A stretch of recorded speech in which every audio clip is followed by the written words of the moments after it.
پورا کیا جائے، اور بعض کا ذاتی نقص نہیں پورا کرنا ہوتا بلکہ آپ کی تکمیل چاہتا ہے، اس کے لیے قربانی دے دیتا ہے۔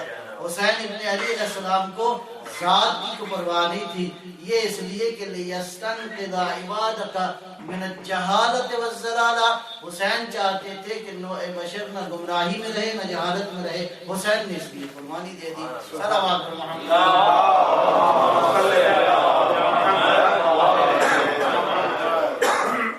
تو یہ سبق جو ہے وہ حسین نے کہاں سے سیکھا؟ اپنے پروردگار سے سیکھا، اللہ سے سیکھا۔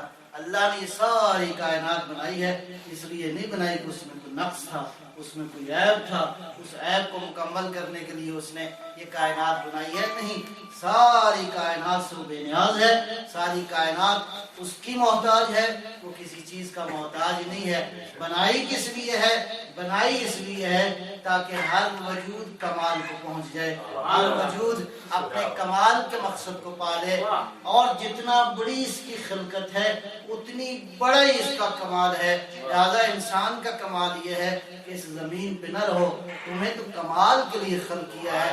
اِلَىٰ رَبِّكَ الرَّجْعَىٰ اِلَىٰ رَبِّكَ الْمُنْتَهَىٰ، تیری منتہا مقصود دنیا نہیں ہے، تیری منتہا مقصود یہ دنیا نہیں ہے، تجھے یہاں اس دنیا میں بھیجا گیا ہے تاکہ یہ دنیا بیسیکلی جو ہے وہ کیا ہے، یہ دنیا اس عالم میں پرواز کرنے کے لیے بیسیکلی آپ کو ایئرپورٹ ایک بنا کے دیا گیا ہے تاکہ یہاں پہ تیاری کریں اور بالکل انشاءاللہ پھر ایسی قوت حاصل کریں کہ آپ فلائی کر جائیں اس عالم کی طرف، عالم نور کی طرف۔ صلوات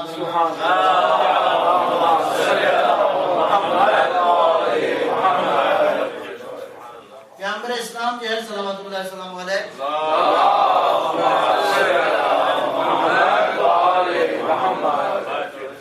خطبہ ارشاد فرمایا کرتے تھے مسجد نبوی میں ایک درخت کے ساتھ، تو مسلمانوں نے تجویز دی، کہا یا رسول اللہ ہم چاہتے ہیں کہ آپ کے لیے ممبر بنا دیا جائے، تو فرمایا ٹھیک ہے ممبر بنا دو۔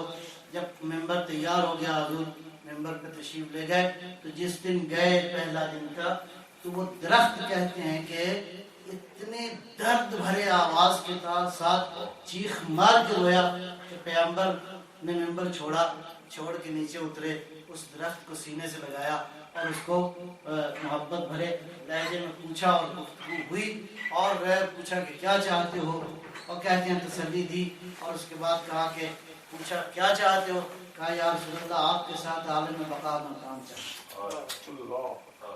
بہت بڑی بات ہے، بہت بڑی بات ہے۔ پوچھا مسلمانوں نے، کہا یا رسول اللہ یہ کیا بات ہوئی؟ فرمایا کہ اگر آج اس کو تسلی نہ دیتا تو یہ قیامت تک روتا رہتا۔ کہ پیغمبر کی جدائی میں یا رسول اللہ آپ نے تکیہ لگایا میرے ساتھ، آپ کا قرب اتنا عظیم تھا، عزیز تھا میرے لیے، آج یہ شاق تھی میرے لیے جدائی کہ کس طرح آپ مجھ سے جدا ہو کے جائیں گے ممبر کے اوپر۔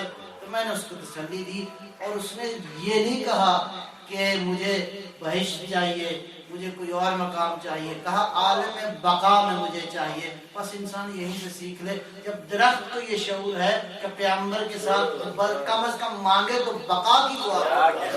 صلوات بر محمد۔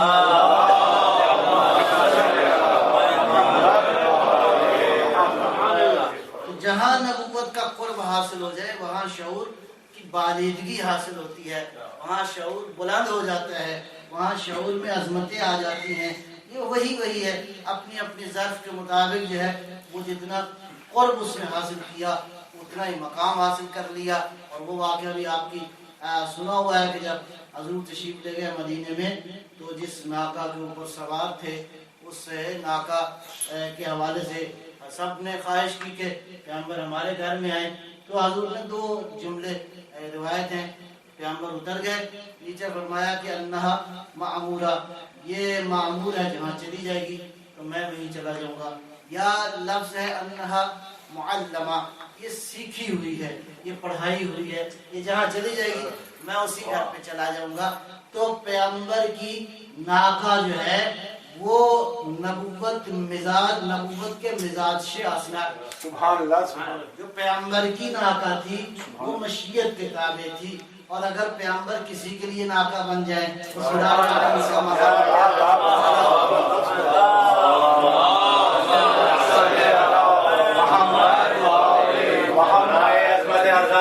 حسنین بلند تر صلوات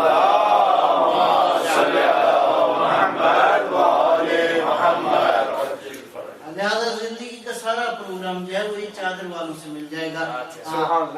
جناب حضرت عائشہ سے بھی روایت ہے, حضرت ام سلمہ سے بھی روایت ہے, اور بالکل پکی روایت ہے. یہ روایات موجود ہیں. انما یرید اللہ لیذھب عنکم الرجس اہل البیت ویطہرکم تطہیرا.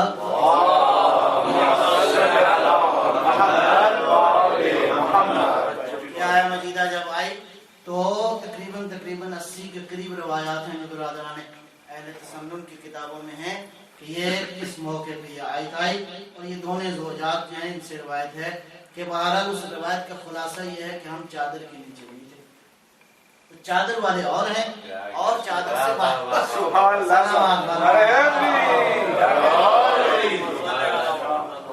قابل احترام ہے, جو کہ جتنا جس کا ایمان ہے, جتنا اسلام ہے, ہمارے لیے قابل احترام ہے. لیکن ذرا فرق کرنا چاہیے نبی والوں میں اور نبوت والوں میں. خود ارشاد فرما دیا در زہرا پہ جا کے روزانہ یہ عزم کرتے تھے, السلام علیکم یا اہل بیت النبوۃ, السلام علیکم محمد.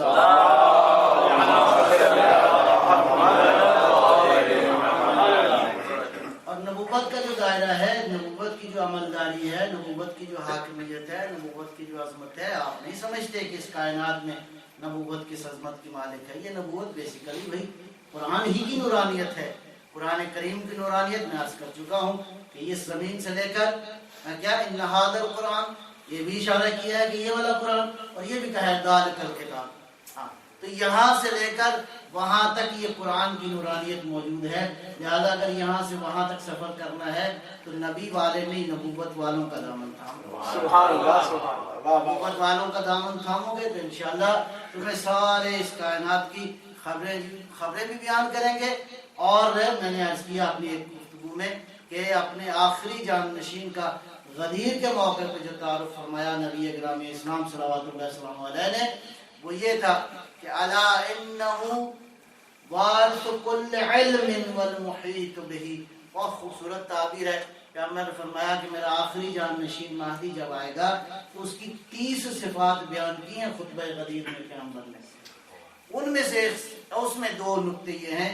ارشاد فرمایا کہ یہ جو میرا آخری جان نشین آئے گا وارث کل علم, ہر علم کا وارث ہوگا اور خالی وارث نہیں ہوگا. والمحیط بہ, طاقت و قوت بھی ہر علم کی رکھتا ہوگا, ہر علم پہ قادر ہوگا. اور ایسے اس لیے یہ وہی ہیں, یہ سارے کے سارے محمد ہی کی تصویریں ہیں, یہ محمد ہی کی کرنے ہیں, یہ مصطفیٰ ہی کے نور کا پرتو ہیں سارے کے سارے.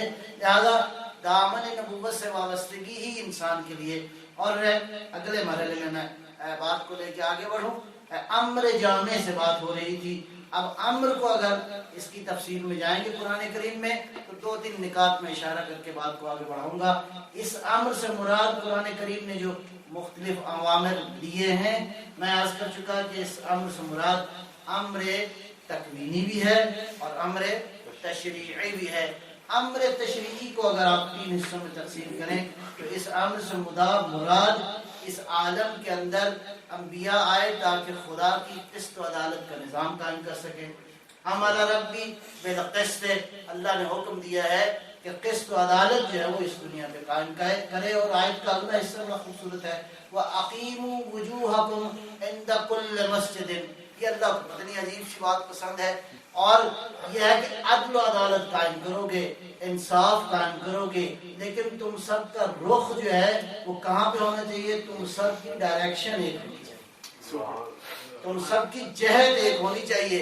یہ نہ ہو کہ عدالت قائم کرو اور ڈائریکشنیں تم سب کی مختلف ہو جائیں. جب جہتیں مختلف ہو جائیں گی تو عدالت باقی نہیں رہے گی, عدالت اسی صورت میں باقی رہے گی. اقیموا وجوہکم عند کل مسجد, آپ نے آپ کو قائم کرو, اپنے چہروں کو قائم کرو. آپ کو پتہ ہے دیکھنا اور چیز ہے, قائم کرنا اور چیز ہے. قائم یہ ہے کہ ہماتن زندگی کی توجہ اسی ڈائریکشن میں ہو. اقیموا وجوہکم عند کل مسجد, یعنی مسجد جو ہے جو منبع ہے عبادت کا, جو مرکز ہے بندگی اور عبودیت کا, تمہارا توجہ ساری کی ساری اسی کی طرف ہونی چاہیے تاکہ قسط و عدالت الہی کا نظام زمین پر قائم ہو سکے۔ یہ ہو گیا ایک امر کا پہلو۔ اگلا پہلو یہ ہے، اسی امر سے مراد کیا ہے؟ امر سے مراد حاکمیت الہی ہے، اللہ کی حکومت کا قیام ہے، اور وہ یقیناً ہوگا انشاءاللہ۔ وہ وقت آئے گا کہ اس زمین پہ پستیاں ختم ہو جائیں گی، ان کی جگہ پہ عظمتوں کی حکمرانی ہوگی، زمین پہ ظلمتیں ختم ہو جائیں گی، اس کی جگہ نور کی حکمرانی ہوگی، اور یہ سارا کام ہوگا عدل الہی کے ساتھ ساتھ اللہ کی حاکمیت جو ہے وہ اس زمین کے اوپر ہوگی۔ ثم جعلناک علی شریعۃ من الامر، ہم نے یہ شریعت جو ہے امر الہی کی تکمیل کے لیے اللہ نے بنائی ہے۔ اس لیے خوب کہا علامہ اقبال مرحوم نے، دین مصطفیٰ ہست دین حیات، دین مصطفیٰ ہست دین حیات۔ مصطفیٰ کا دین زندگی کا دین ہے، مصطفیٰ کا دین زندہ دین ہے۔ دین مصطفیٰ ہست دین حیات، شرع او تفسیر آئین حیات، اس کی شریعت آئین حیات کی تفسیر کرتی ہے۔ زندگی کے جس پہلو کو اٹھا کے دیکھو گے مصطفیٰ کی نورانی شریعت تمہاری جانب ہے۔ سلام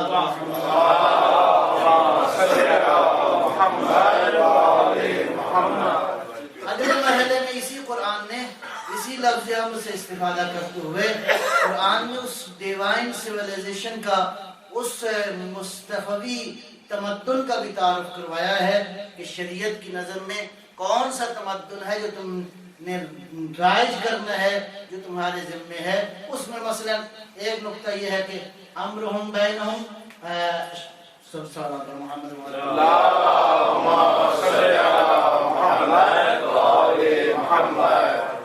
ہاں، یہ اپنے امور جو ہیں امرہم شورا بینہم غالباً آیت یوں ہی ہے کہ یہ سارے مومنین صاحبان ایمان جو ہیں یہ اکیلے نہیں رہتے، فرد زندگی نہیں کرتا، یہ اجتماع کی شکل میں زندگی کرتے ہیں۔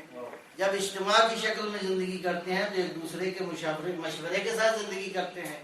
اور میں عرض کر چکا، ید اللہ مع الجماعت، اللہ کی نصرت آتی ہے، اللہ کی مدد آتی ہے جب لوگ منظم ہو جاتے ہیں، جب مل کے خدا کے دین کے لیے حرکت کرتے ہیں۔ لیکن بہرحال بدقسمتی سے اس ماڈرن سیولائزیشن نے کیا کیا ہے، انسان کو انڈیویجول کر دیا ہے، کلیکٹیو سے اکیلا کر دیا ہے۔ یہاں تک کہ ابھی اس سوسائٹی میں، اس دنیا کے ماحول میں، اس جدید تمدن میں ہم دیکھتے ہیں کہ بعض گھر ایسے ہیں کہ گھر میں رہنے والوں کا تعلق جو ہے فقط فریج کی حد تک ہوتا ہے، اس سے آگے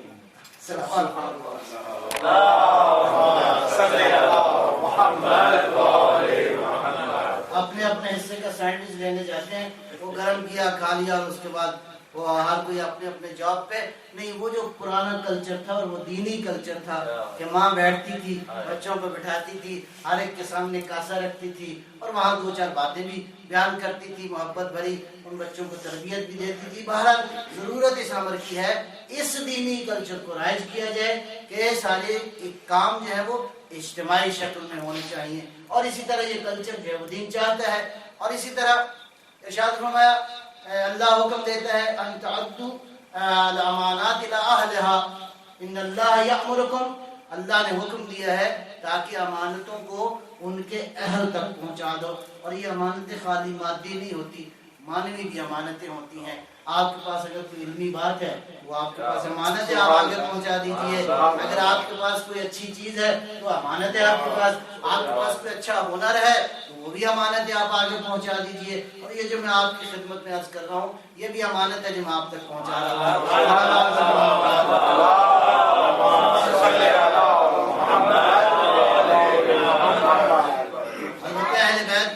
ان کا کرم ہے، ان کی کرم نوازی ہے، اور یہ بھی ان کی کرم نوازی ہے کہ انہوں نے آپ کا انتخاب کیا ہے، میرا انتخاب کیا کہ یہ ہماری باتیں ان تک پہنچا دو۔ یہ امانت ہے، اور آپ کے پاس یہ امانت ہے تاکہ آپ انشاءاللہ اس کو آگے پہنچائیں۔ پیغمبر جب بھی کوئی حکم ارشاد فرماتے تھے، ارشاد فرماتے تھے فَلْيُبَلِّغِ الشَّاهِدُ الْغَائِبُ، جو موجود ہیں وہ آنے والے تک پہنچاتے رہیں. یہی اعلان پیغمبر نے روز غدیر بھی کیا, من کنت مولا ہو فہذا علی مولا ہو. آخر میں فرمایا فلیبلغ الشاہد الغائب, فعل مضارع ہے, اس کا مطلب ہے قیامت تک یہ ہوتا رہے, جو موجود ہیں وہ آنے والی نسلوں تک پہنچاتے رہیں. کیا من کنت مولا ہو فہذا علی مولا. ارے حیدری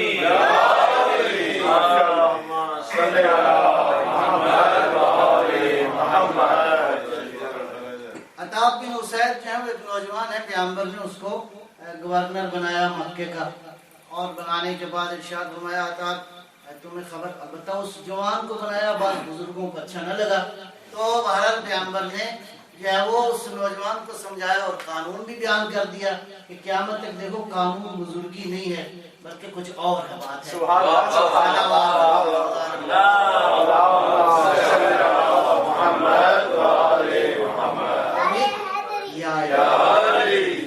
امیر المومنین کے ساتھ بھی اسی طرح کے مسائل ہوئے. تو حضرت نے ارشاد فرمایا عطاء تمہیں خبر ہے کہ یہ عہدہ میں نے تمہیں کیوں دیا ہے؟ یا رسول اللہ آپ ارشاد فرمائیں. فرمایا تو 3 باتیں بڑی کام کی ہیں. ارشاد فرمایا دیکھو اگر تمہارے علاوہ کوئی اس عہدے کا اہل ہوتا تو میں یہ عہدہ یقیناً اس کو دیتا. پیغمبر نے فرمایا کہ معاملہ سن کا نہیں ہے. ارشاد فرمایا پیغمبر نے فرمایا کہ اب دیکھیں نا, میں بہت ساری باتوں میں نااہل ہوں اور اس میں مجھے قبول کرنے میں کوئی حرج بھی نہیں ہے. اگر آپ مجھے کہیں کہ آپ گھر کی میں بجلی آ کے ٹھیک کروں تو میں نااہل. سبحان اللہ. جی صلوات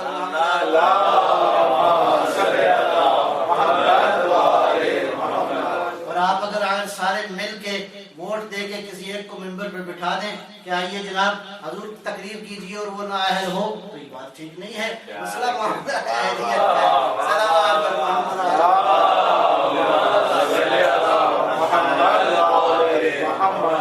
ووٹوں سے اہلیت پیدا نہیں ہوتی, جمہوریت سے اہلیت نہیں پیدا ہوتی. بہرحال آج کے مشکل معاملہ یہی ہے کہ لوگ ووٹوں سے سمجھتے ہیں کہ سند بھی آ جاتی ہے, اور کسی نے کہا سند تو سند ہی ہوتی ہے, آزادی ہو رہی ہے.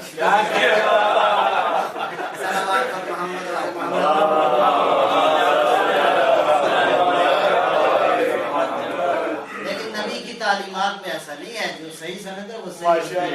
ارشاد فرمایا دیکھو عطاء جو ہم نے آپ کو گورنری دی ہے اس لیے نہیں دی, فرمایا کہ اس کے علاوہ کوئی اور اہل ہوتا تو میں یقیناً عہدہ اس کو دیتا. اس کے بعد 2 حدیثوں کا خلاصہ بیان کرتا ہوں. پیغمبر نے جو ارشاد فرمایا بڑی اہم بات ہے. فرمایا کہ دیکھو اگر کوئی مسلمان کسی کو عہدہ دے دے اور وہ اس کا اہل نہ ہو فقد خان اللہ ورسولہ والمؤمنین والمسلمین. اگر کسی نااہل کو کسی نے عہدہ دے دیا, یہ حضور اپنے زمانے میں کر کے گئے, مکہ میں کیا, اور نوجوان کو عطاء بن اسید کو بنایا اور رسول قیامت تک بنا کے دے گئے پیغمبر. اگر کوئی مسلمان کسی نااہل کو عہدہ دے دے اور وہ اس کا اہل نہ ہو, اس نے اللہ سے خیانت کی ہے, اس نے اللہ کے نبی سے خیانت کی ہے, اس نے سارے مومنین سے خیانت کی ہے, بلکہ اس نے امت مسلمہ سے خیانت کی ہے. تو اللہ کیا فرماتا ہے؟ امر کیا ہے؟ امر کی بات ہو رہی ہے نا. امر یہ ہے کہ جو امانت جہاں ہے وہاں کو پہنچا, جو امانت جہاں کی ہے اس کو پہنچا دیا جائے. اسی طرح امر کے حوالے سے امر اللہ بہ ان یوصل, اللہ نے یہ فرمایا ہے کہ یہ انسانی تعلقات جڑے رہنے چاہیے, جو رشتے اللہ نے بنا دیے ہیں ان کو آپس میں مربوط رہنا چاہیے. یہی امر جامع ہے. اسی امر کی تلقین کی ہے قرآن کریم نے مختلف شکلوں میں. لہذا ایک ایسا حسین اور خوبصورت معاشرہ قرآن چاہتا ہے بناؤ کہ جس معاشرے کی نتیجے میں تمہاری استعداد میں اضافہ ہو, تمہاری انسانیت میں اضافہ ہو. تعاون علی البر والتقوی ولا تعاون علی الاثم والعدوان. تعاون کرو کس میں؟ اچھا یہ تعاون آپ عرب سرزمین میں رہتے ہیں بہتر جانتے ہوں گے. یہ جو لفظ ہے تعاون کا مطلب یہ ہے کہ 2 طرفہ تعاون ہے. آپ کریں تو طرف کو بھی کرنا چاہیے, یہ نہیں کہ ایک ہی کی ذمہ داری ہے وہ تعاون کرے اور دوسرے ساتھ سلامات.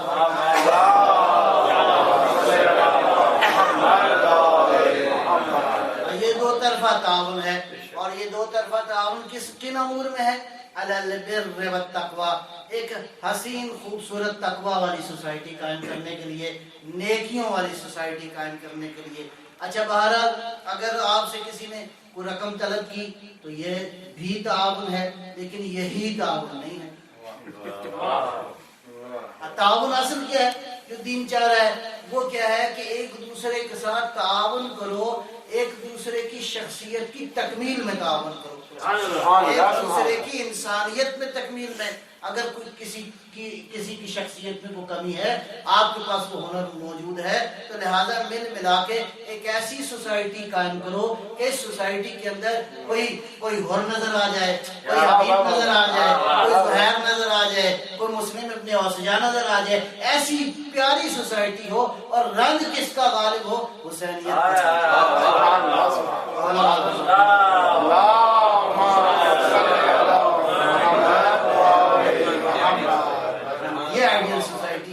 ہے جب آپ ایک دوسرے کی طرف نگاہ کریں تو کوئی بزرگ ہے تو وہ حبیب بن مظاہر کی شکل میں نظر آئے، کوئی نوجوان ہے تو علی اکبر کی شکل میں نظر آئے، کوئی مسلم ابن اوسجا کی شکل میں آئے، بیویاں ہیں تو بیویوں کے لیے نمونے موجود ہیں۔ بہرحال یہ ایسی آئیڈیل سوسائٹی ہے، اور اسی سوسائٹی پہ تو ناز کیا ہے حسین نے، اسی پہ تو ناز کیا ہے۔ مولا جب آئیں گے تو وہ جو 313 ہوں گے انشاءاللہ، البتہ صرف 313 نہیں ہوں گے انشاءاللہ، بہت سارے لوگ اور بھی ہوں گے، لہذا آپ کو مایوس ہونے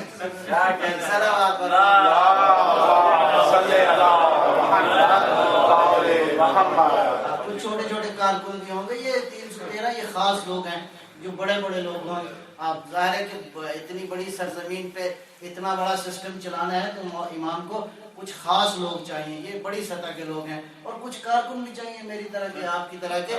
لہٰذا یہ ہے کہ انشاءاللہ، بلکہ ایسی روایات میں ہے کہ 10,000 تو کچھ پرانے کارکنوں کو اللہ حکم دے گا وہ زندہ ہو جائیں گے۔ صلوات پر محمد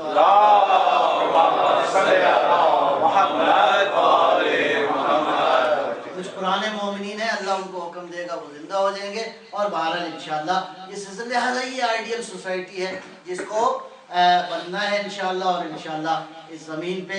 لیکن بات یہ ہے کہ خالی اس زمین پہ تو نہیں رہنا، ہم نے انشاءاللہ اپنے آپ کو اس طرح آمادہ کرنا ہے کہ میں کل عرض کر رہا تھا آپ کی خدمت میں، اپنے آپ کو ٹیلی کرنا ہے اس کائنات کے پروگرام کے ساتھ، کائناتی بنانا ہے اپنے آپ کو، خالی زمین ہی نہیں بنانا۔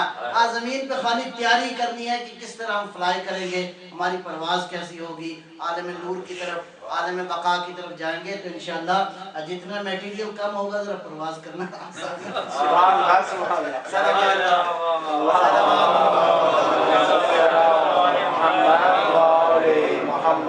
لہٰذا یہ ہے کہ انشاءاللہ اس عالم کو، اور یہ عالم جو میں نے عرض کیا یہ بالکل زندہ عالم، باشعور عالم ہے، اور اس عالم کے اندر ہر چیز جو ہے وہ علت و معلول کے ساتھ وابستہ ہے، کاز اور ایفیکٹ کے ساتھ وابستہ ہے۔ جیسی کاز ہوگی ویسے اس کا ایفیکٹ ہوگا، جیسی علت ہوگی ویسے اس کا معلول ہوگا۔ اس کائنات کے اندر علت و معلول کے نظام کے تحت ہی پروردگار کا فیض عالم جاری ہے۔ اور یہ بھی یاد رکھیے اس کائنات کے اندر کل مولد یولد علی فطرت اللہ یا فطرت ہی، ہر مولود جو ہے توحیدی فطرت پہ خلق ہوا ہے۔ سبحان اللہ، ہر مولود، ہر انسان جو ہے توحیدی فطرت پہ خلق ہوا ہے۔ اور حسن یہ ہے قرآن کا، خداوند عالم کے کرم کا کمال یہ ہے کہ پروردگار نے حتیٰ فرعون کے بارے میں قرآن یہ کہتا ہے کہ میرا نبی موسیٰ ایسا کرو کہ ذرا تھوڑی سی اس کو بھی نصیحت کرو، شاید اس کی فطرت جاگ جائے۔ جو دشمن ترین آدمی ہے اس کو بھی ارشاد فرمایا کہ جا کے کہو حل ان تزکا، کہ میں تجھے دعوت دوں، صلوات پر محمد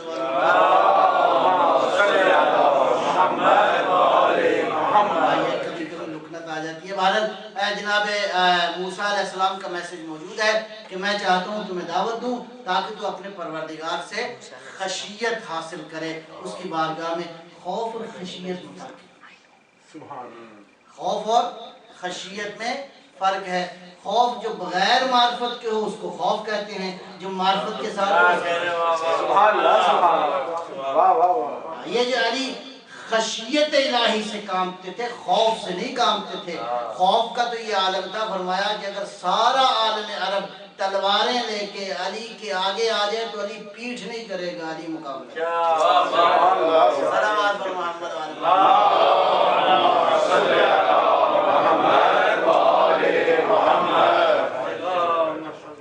یہ توجہ ہے انشاءاللہ۔ ایک بار پھر بھی صلوات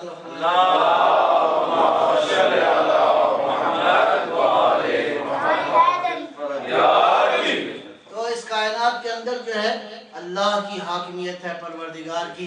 اور بہرحال ایک چلتے چلتے اپنے نوجوانوں کے لیے، بچوں کے لیے بھی، کہ ابھی تک جو کیلکولیشن ہوئی ہے وہ کہتے ہیں 3 طرح کی فورسز ہیں جو اس کائنات میں حاکم ہیں۔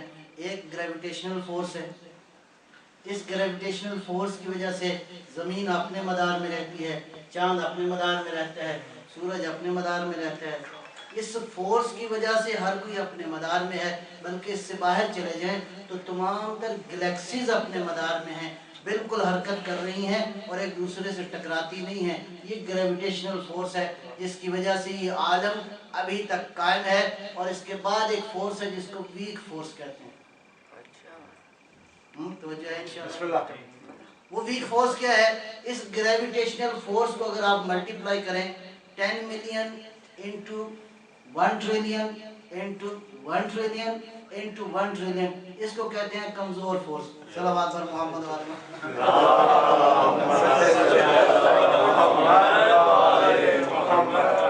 کمزور فورس ہے، اس کو ویک فورس کہتے ہیں، اس لیے کہ اس سے بھی بالا تر ایک فورس ہے، اس کو غالباً الیکٹرو میگنیٹک فورس کہتے ہیں۔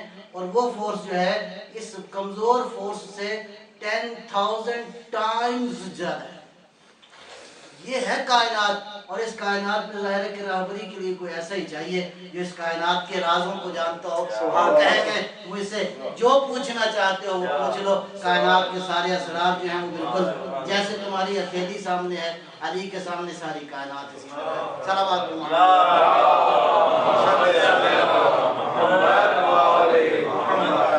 ایک بات آج میں نے دوپہر عرض کی ہے، بار پھر آپ کی اجازت تو میں سنا دوں۔ صلوات پر محمد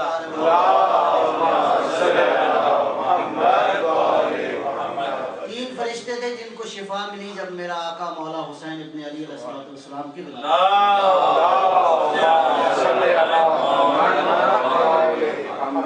مولا کی ولادت ہوئی تو 3 فرشتوں کو شفا ملی۔ ایک جناب خطرس تھے، ایک سلسائل تھے، ایک دردائل تھے۔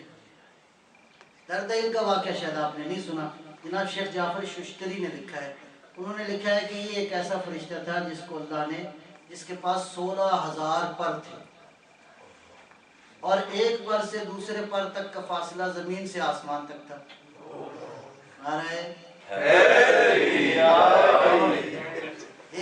کتنا فاصلہ تھا زمین سے؟ البتہ یہ کبوتر والے پر تھوڑی تھے، یہ پر یعنی طاقت پرواز، اس سے مراد یہی ہے، طاقت پرواز مراد ہے۔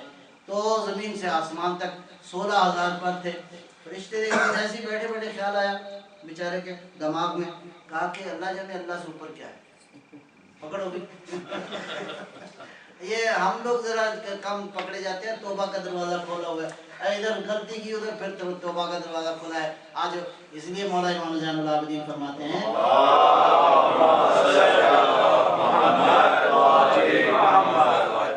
فرمایا کہ یہ اس انسان کے لیے کیا عذر باقی رہ جاتا ہے کہ تو نے سارے بندوں کے لیے توبہ کا دروازہ کھولا ہوا ہے۔ تو فرشتے ذرا ظاہر معاملہ تھوڑا ان کا مختلف ہے، تو گرفت ہو گئی۔ تو اللہ نے اس کو سزا دینے کے لیے کیا کیا، 16,000 پر جو ہے وہ اضافہ کر دیا۔ اب کتنے ہو گئے؟ 31,000۔ اب حکم کیا کہ اللہ نے فرمایا کہ دردائل ہماری سلطنت میں پرواز کرو۔ اب دردائل نے 32,000 پروں کے ساتھ اگر یوں 2-4 بار بھی کیا ہو کتنا سفر کیا ہوگا؟ اب سپیڈ آپ کیلکولیٹ کیجئے۔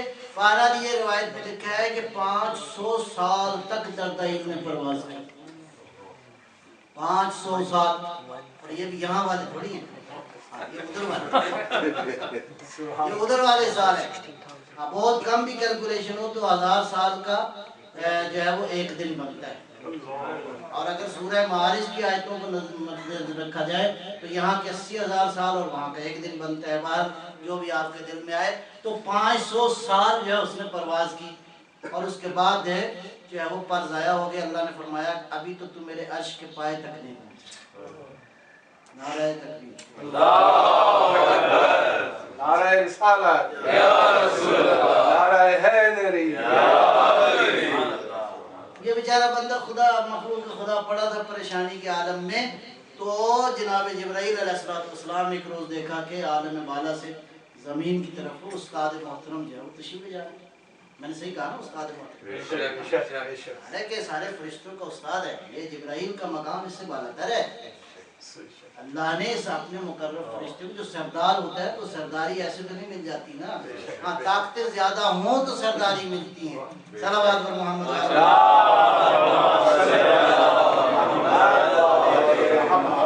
وہ مقرر فرشتہ جو دردائیل جیسے فرشتے کا استاد ہے وہ در زہرا پہ آ کے جان دے. یہاں پہ اپنے آپ کو فخر سمجھتا ہے اس در پہ آنا. تو جناب جبرائیل علیہ السلام آ رہے تھے نیچے کی طرف تو سلام کیا استاد محترم کو. تو دیکھا کہ جناب جبرائیل علیہ السلام کے ساتھ جو ہے وہ 1,00,000 گروپ ہیں، ٹولیاں ہیں فرشتوں کی اور ہر گروپ میں 1,000,000 فرشتہ ہے. کتنے ہو گئے؟ 12 کافی سارے. صلوات پر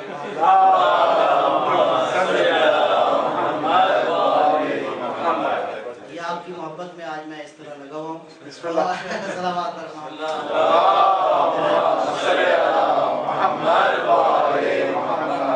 تو پوچھا استاد محترم خیر تو ہے زمین پہ قیامت تو نہیں آگے؟ اتنا پروٹوکول اور اتنا بڑی لگتا ہے کوئی خبر ہے. کہا نہیں قیامت تو نہیں آئی. اللہ نے اپنے حبیب اور بطول کے گھر جو ہے بیٹا دیا ہے. ہم مبارکباد دینے جا رہے ہیں. اللہ نے اپنے رسول کے گھر بیٹا جو ہے وہ عطا فرمایا ہے. ہم حسین کی مبارکباد دینے جا رہے ہیں پیغمبر کی خدمت میں. تو جب یہ پروٹوکول دیکھا اور دیکھا تو بہرحال گزارش کی کہ حضور اجازت ہے ہم بھی آپ کے ساتھ چلیں. تو یہ باقی تینوں فرشتے بھی آئے. میں عرض کروں گا کہ یہ سارے فرشتے آئے اور بہرحال آگے معاملہ حل ہوا. ان فرشتوں کو شفا ملی اور ان فرشتوں کو شفا ملی اور دردائل کو کتنی شفا ملی ہوگی؟ 16,000 پر واپس ملے ہوں گے. اب ان 16,000 پروں کے ساتھ جہاں کہیں جاتا ہوگا نہیں کہتا ہوگا کہ حسین کیا تھا. سبحان اللہ، سبحان اللہ، واہ واہ واہ. نہیں کہتا ہوگا حسین کی عطا ہے. بالکل کہتا ہوگا حسین کی عطا ہے. اس کا مطلب ہے حسین کا رتبہ اس سے بات ہے. حسین کس سلطنت کا مالک ہے اس کی بھی ایک بات سن لیجئے. بعض روایات میں جناب جبرائیل ہے، بعض روایات میں فرشتہ ہے. فرشتے نے درخواست کی پروردگار جنت دیکھے. ایسی درخواست کی خواہش پیدا ہوگی یا اللہ جنت دیکھنی ہے. تو فرمایا کہ وہ تیرے بس کی بات نہیں ہے، بہتر ہے رہنے دے. ایک بار دو بار تین بار اصرار کیا. کہا چلو ٹھیک ہے اجازت ہے جانا ہے نا انشاءاللہ جنت. صلوات پر محمد.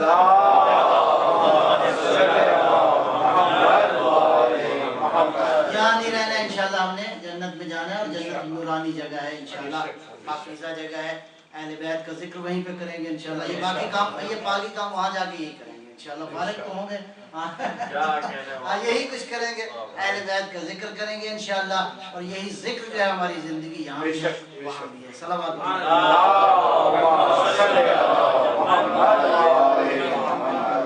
بہرحال مختصر یہ کہ فرشتے کو اجازت ملی اور فرشتے نے 30 سال تک پرواز کی. تو خیال آیا کہ لگتا ہے تھوڑا سی رہ گیا معاملہ پیچھے. تو وہاں ایک خاتون کھڑی تھی. بی بی کو سلام کیا جناب محترمہ السلام علیکم. تو اب اس کے سوال کرنے کے انداز سے وہ خاتون سمجھ گئی کہ یہ کوئی بھولا ہوا ہے. کہا محترمہ یہ جنت کتنا رہ گئی ہے پیچھے؟ مسکرائی کہنے لگی یہ جو علاقہ تم طے کر کے آئے اللہ نے ایک مومن کے لیے خلق کیا ہے.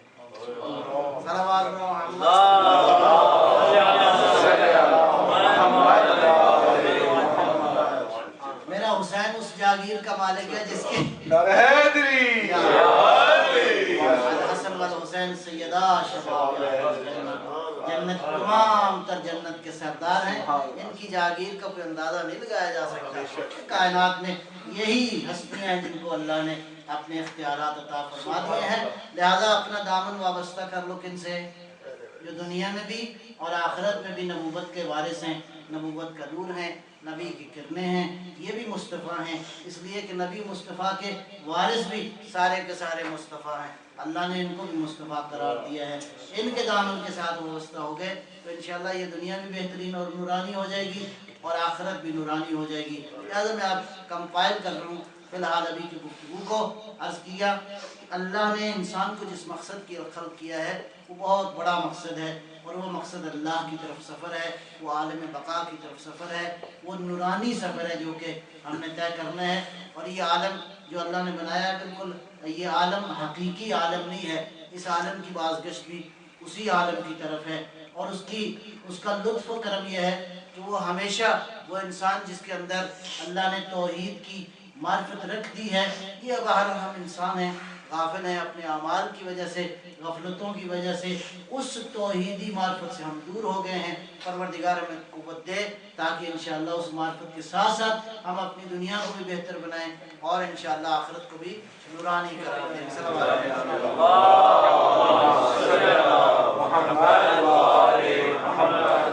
تو اس کے لیے جو ہے کرنا کیا ہے؟ کرنا یہی ہے کہ اپنی مادی ضروریات کے ساتھ ساتھ انسان اپنی معنوی ضروریات کو، وہ جو روح کی ضرورت ہے، روح کا تعلق جو ہے عالم بقا سے ہے، عالم مادہ سے نہیں ہے۔ عالم مادہ میں ہم نے رہنا ہے، ایک ٹیمپریری قیام ہے یہاں پہ رہ کے انشاءاللہ اس روح کو پاکیزہ کرنا ہے، اور وہ روح پاکیزہ ہو گئی تو وہ عالم نور کی طرف انشاءاللہ اس کو جانا جو ہے وہ آسان ہو جائے گا۔ اور اس کے لیے جو سفر طے کرنا ہے وہ یہی ہے، میں نے عرض کیا کہ اہل بیت نے بیان فرمایا ہے، اپنے علم میں اضافہ کرو، اپنی عقل میں اضافہ کرو، اور تفقہ فی الدین حاصل کرو۔ تفقہ فی الدین جو ہے وہ فریضہ ہے، وَلْتَكُن مِّنْكُمْ أُمَّةٌ يَدْعُونَ إِلَى الْخَيْرِ يَأْمُرُونَ بِالْمَعْرُوفِ، ہے تم میں سے ایک گروہ ایسا ہونا چاہیے جو جائے جا کے لوگوں کو نیکی کا امر کرے، کچھ لوگ ہونے چاہیے۔ لہذا آپ دیکھیں کہ واجب کی دو قسمیں ہیں، ایک واجب عینی ہے، ایک واجب کفائی ہے۔ واجب عینی کا مطلب یہ ہے کہ ہر شخص پہ واجب ہے، نماز ہم میں سے ہر شخص پہ واجب ہے، نماز پڑھنا ہر شخص پہ واجب ہے۔ اسی طرح باقی دین کے بعض موارد ایسے ہیں جو ہر شخص پہ واجب ہے۔ کچھ واجبات کا تعلق جو ہے سوسائٹی کے امور کے ساتھ ہے، کچھ واجبات کا تعلق اجتماعی امور کے ساتھ ہے۔ لہذا اجتماعی امور میں ضرورت ہے کہ ہم سلیکشن کریں کہ کون کس عمل کے لیے ٹھیک ہے، کون کس صلاحیت اور استعداد کے لیے ٹھیک ہے۔ صلاحیتوں کی تقسیم ہونی چاہیے، اور آپ کو پتہ ہے کہ مینجمنٹ کا بنیادی اصول یہ ہے کہ کام اس وقت چلتے ہیں جب ڈویژن آف لیبر ہو جائے، ڈویژن آف ورک ہو جائے، ڈویژن آف ورک بھی ہو، ڈویژن آف ورکر بھی ہو۔ جب سب لوگ سب کام کریں تو کوئی کام نہیں ہوتا۔ سبحان اللہ، سبحان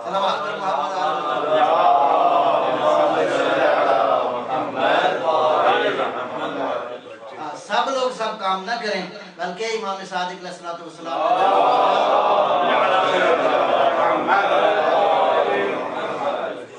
اپنے مکتب کے اندر، امام کے مکتب میں مختلف ماہرین موجود تھے، کوئی فلسفے کا ماہر تھا، کوئی فقہ کا ماہر تھا، کوئی تفسیر میں ماہر تھا، کوئی حساب میں ماہر تھا، کوئی جیومیٹری میں ماہر تھا، کوئی علم کیمیا میں ماہر تھا، کوئی علم کلام میں ماہر تھا۔ لہذا مختلف علوم کے ماہرین موجود تھے۔ اب یہ مختلف ماہرین کا مطلب یہ ہے کہ سوسائٹی کسی آپ ایک ہی رخ پہ چلنا شروع ہو جائے، اور یہ سارے جو معاملات ہیں یہ واجبات اس لیے ہیں، یہ اعمال اس لیے ہیں تاکہ انسان خدا کا قرب حاصل کرے انہی ذریعوں سے۔ اگر آپ کو اللہ نے صلاحیت کچھ اور دی ہے، کرنا آپ کچھ اور شروع کر دیں تو نتیجہ نہیں نکلے۔ نتیجہ اسی وقت نکلے گا کہ ہم اپنی شناخت حاصل کریں، اس کے اوپر محنت کریں کہ اللہ نے مجھے کیا استعداد دی ہے۔ وَلِكُلٍّ وِجْهَةٌ هُوَ مُوَلِّيهَا فَاسْتَبِقُوا الْخَيْرَاتِ، کیا کرو؟ یہ فَاسْتَبِقُوا الْخَيْرَاتِ والی آیت بھی امام زمانہ علیہ السلام کے جو